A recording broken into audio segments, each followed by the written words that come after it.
everybody, and welcome back to the Score.com News. I'm Nikki. Keep it real, Reyes.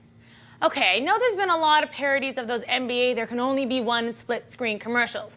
Now, this one isn't as uncomfortable as staring at Larry Bird's age-ravaged face, but this one is really funny, honestly. It's Big Brown and Carlin talking smack to each other. One of us was the 2007 Horse of the Year. One of us flirted with the Triple Crown in 2008. Many say we are the most talented racehorses to come along in many years.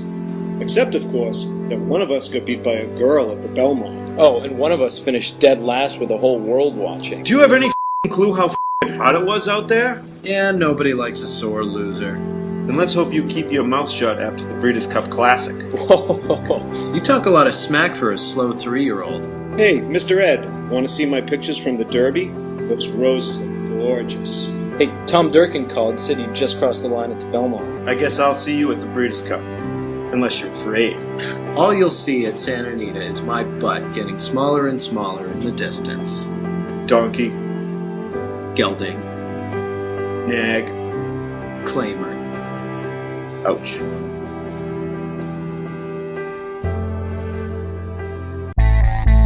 On 205th is known for showing off the hottest females, but this post has the ugliness of Randy Couture's wife, Kim, after her face got rearranged by a rival fighter in her first MMA bout.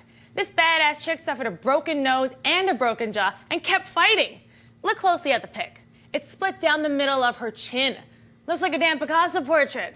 I guess it's just like the old saying goes, it doesn't matter if you win or lose, as long as you beat the piss out of the other guy. More videos for your viewing pleasure. This time it's something called Ultimate Warrior TV. Yeah, the former wrestler has felt the need to have his own web TV channel because he's that compelling.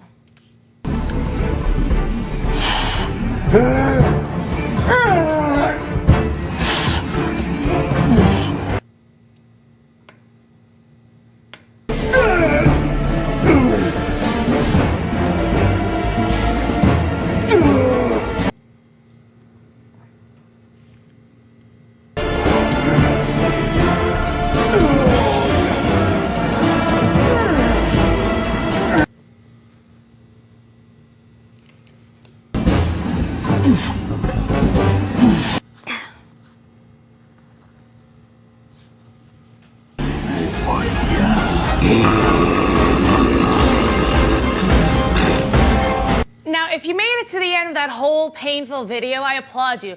But any idiot that brags about wearing a wife beater is considered as far along the evolution scale as that monkey fish that's just learning to walk.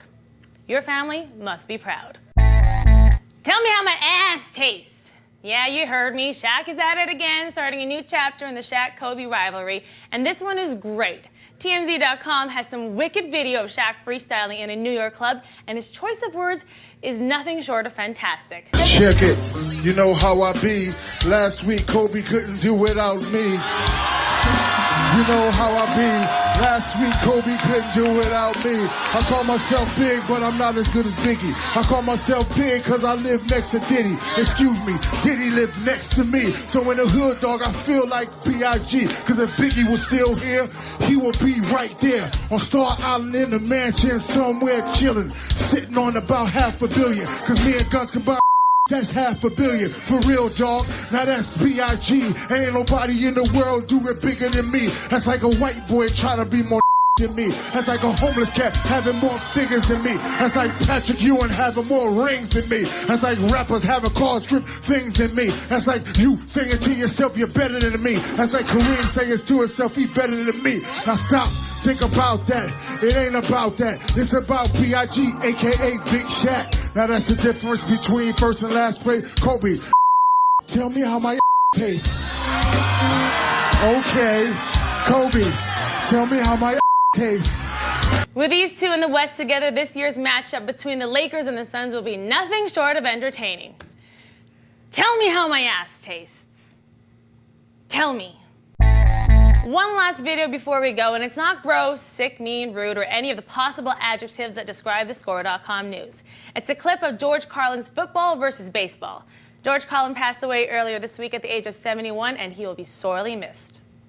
I'd like to talk a little bit about baseball and football.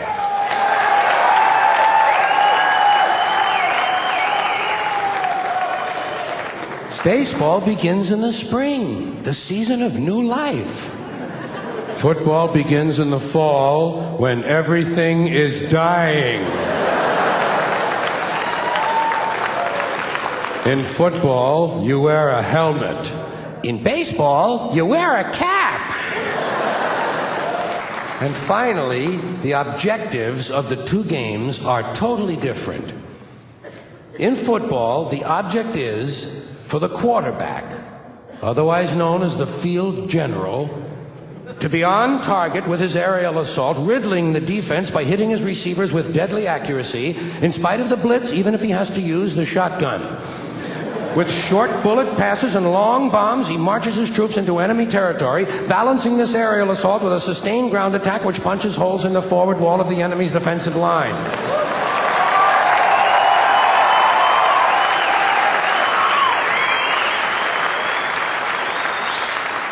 In baseball, the object is to go home and to be safe. I hope I'll be safe at home.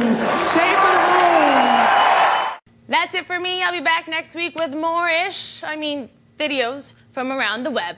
Keep it real and tell me how my ass tastes.